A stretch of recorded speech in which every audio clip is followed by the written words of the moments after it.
Okay, very good. Let's finish up our discussion of atoms by talking about a famous and important experiment called the Stern-Gerlach experiment. The Stern-Gerlach experiment found the first experimental evidence for space quantization, the idea that the orientation of the magnetic moment of a particle can only point in certain directions, okay, according to quantum mechanics. Let's switch over to the notepad so I can draw some pictures. 1 second. The Stern-Gerlach experiment was performed in 1922, and it showed experimental evidence of space quantization.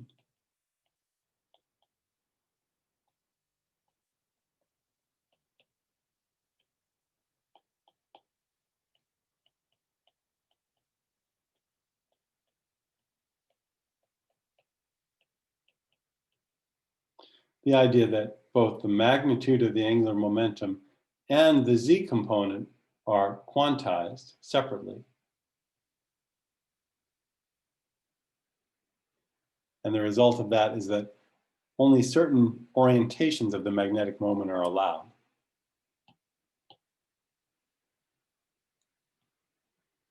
Okay? Here's what they did. First, they built an apparatus that could measure the component of the magnetic moment of an atom along a certain direction. Okay? And then they carried this out for a set of atoms, silver atoms, that have a magnetic moment that arises from the unpaired spin of a single electron. Let's see how this works. Okay? So first,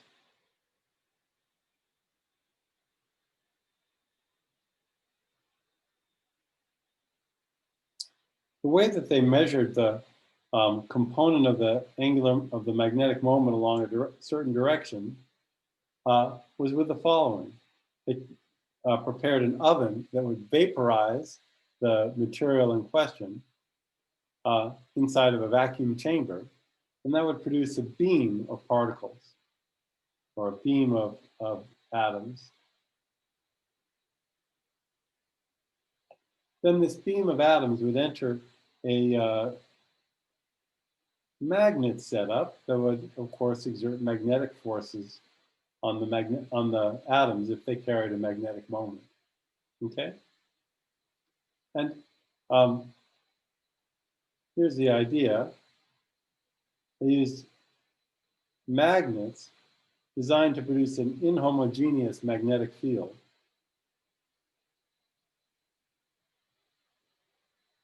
Like so.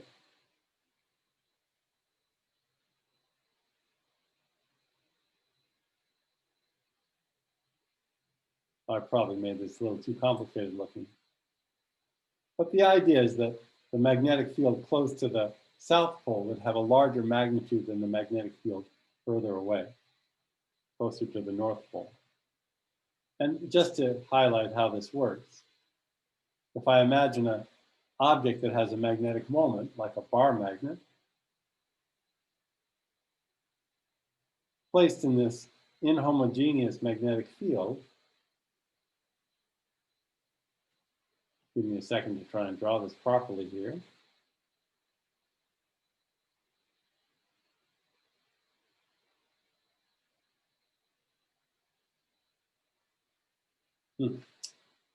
Please excuse me, I'm just going to draw this over again. I've kind of messed it up a little bit.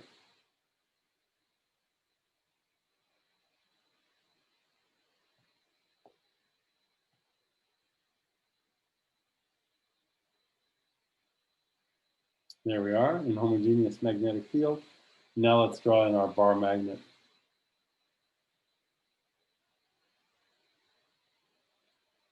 All right, still not a great drawing, but you can see that the force on the south pole of the magnet will be larger than the force on the north pole of the magnet, because the magnetic field is stronger on the south pole of the magnet, at the south position of the south pole of the magnet.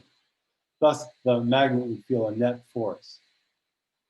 Okay, if the field were homogeneous, the forces on the north and south pole would cancel out. So in this case, the force in the z direction on our magnet is going to be proportional to the magnetic moment or the z component of the magnetic moment of the object, times the derivative of the magnetic field with respect to position. Okay?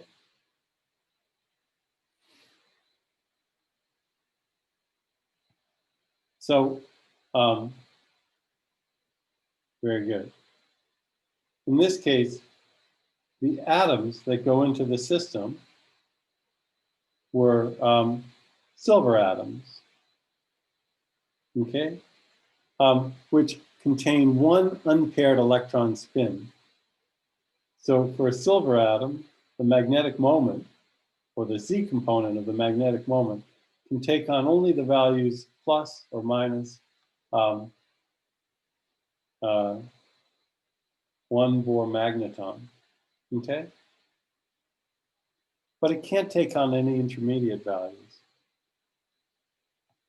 And that means that when the beam of atoms passes through the magnet, what we expect is that it will split into two.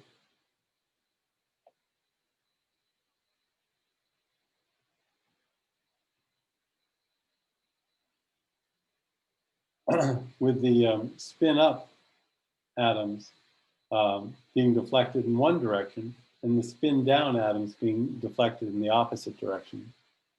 Okay? We see two spots only because of space quantization. If the orientation of the magnetic moment was unrestricted, if it could take on any value, as you'd expect in a classical system, then you would expect you'd get all possible orientations. And so instead of seeing two spots, you'd see a smear. That's the Stern-Gerlach experiment. I'm sorry I've done such a, my drawings here are so lousy. It's a little hard to draw on the notepad. Here, let me show you a couple drawings on PowerPoint, okay? And then I have a short, another short video for you to watch. 1 second, please. All right, here's a better drawing. Here's the idea. The spin of a spin 1/2 particle can only take on two possible orientations. So its z component of the spin can only be plus h bar or minus h bar. And thus the magnetic moment can only be plus or minus 1 Bohr magneton. So if I create a beam of these atoms, of silver atoms, and pass them through an inhomogeneous magnetic field, what we expect is that the beam will split and we'll get two components. One due to spin up electrons and the other due to spin down electrons, well, the electron on the silver atom. Whereas classically, we get a smear. Okay? All right. Here's the actual experimental data, okay? From a post, which they sent as a postcard in 1922 to Niels Bohr. With the magnetic field off, one gets a smear. With the magnetic field on, it separates into two bands, one for spin up and one for spin down. Because of experimental details, the bands don't form, we get bands instead of spots, so it's smeared out in the perpendicular direction, but that's of no importance.